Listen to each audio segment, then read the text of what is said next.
وهذا كتاب أنزلناه مبارك فاتبعوه واتقوا لعلكم ترحمون. أن تقولوا إنما أنزل الكتاب على طائفتين من قبلنا وإن كنا عن دراستهم لغافلين.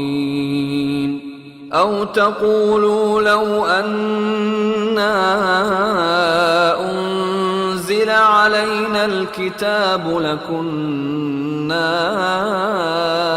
أهدى منهم فقد جاءكم بينة من ربكم وهدى ورحمة فمن أظلم ممن كذب بآيات الله وصدف عنها.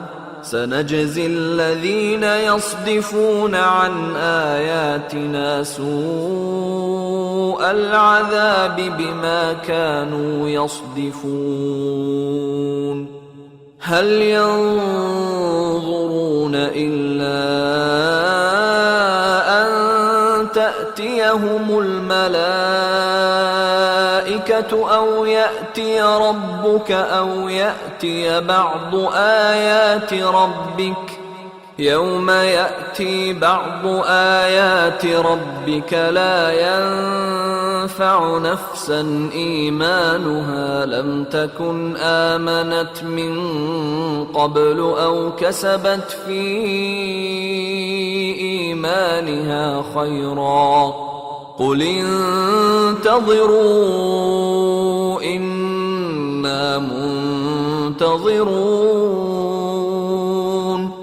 إن الذين فرقوا دينهم وكانوا شيعا لست منهم في شيء إنما أمرهم إلى الله ثم ينبئهم بما كانوا يفعلون. من جاء بالحسنة فله 10 أمثالها ومن جاء بالسيئة فلا يجزى إلا مثلها وهم لا يظلمون. قل إنني هداني ربي إلى صراط مستقيم دينا قيما ملة إبراهيم حنيفا وما كان من المشركين. قل إن صلاتي ونسكي ومحياي ومماتي لله رب العالمين لا شريك له وبذلك أمرت وأنا أول المسلمين. قل أغير الله أبغي ربا وهو رب كل شيء ولا تكسب كل نفس إلا عليها ولا تزر وازرة وزر أخرى ثم إلى ربكم مرجعكم فينبئكم بما كنتم فيه تختلفون. وهو الذي جعلكم خلائف الأرض ورفع بعضكم فوق بعض درجات ليبلوكم فيما آتاكم إن ربك سريع العقاب وإنه لغفور رحيم. اور اے کفر کرنے والو، یہ کتاب بھی ہم ہی نے اتاری ہے برکت والی، تو اس کی پیروی کرو اور اللہ سے ڈرو تاکہ تم پر مہربانی کی جائے۔ اور اس لیے اتاری ہے کہ تم یوں نہ کہو کہ ہم سے پہلے 2 ہی گروہوں پر کتابیں اتری ہیں اور ہم ان کے پڑھنے سے بے خبر تھے، یا یہ نہ کہو کہ اگر ہم پر بھی کتاب نازل ہوتی تو ہم ان لوگوں کی نسبت کہیں سیدھے رستے پر ہوتے۔ سو اب تو تمہارے پاس تمہارے پروردگار کی طرف سے دلیل اور ہدایت اور رحمت آ گئی ہے، تو اس سے بڑھ کر ظالم کون ہوگا جو اللہ کی آیتوں کی تکذیب کرے اور ان سے لوگوں کو پھیرے۔ جو لوگ ہماری آیتوں سے پھیرتے ہیں، اس پھیرنے کے سبب ہم ان کو برے عذاب کی سزا دیں گے۔ یہ اس کے سوا اور کس بات کے منتظر ہیں کہ ان کے پاس فرشتے آئیں یا خود تمہارا پروردگار آئے یا تمہارے پروردگار کی کوئی خاص نشانی آ جائے۔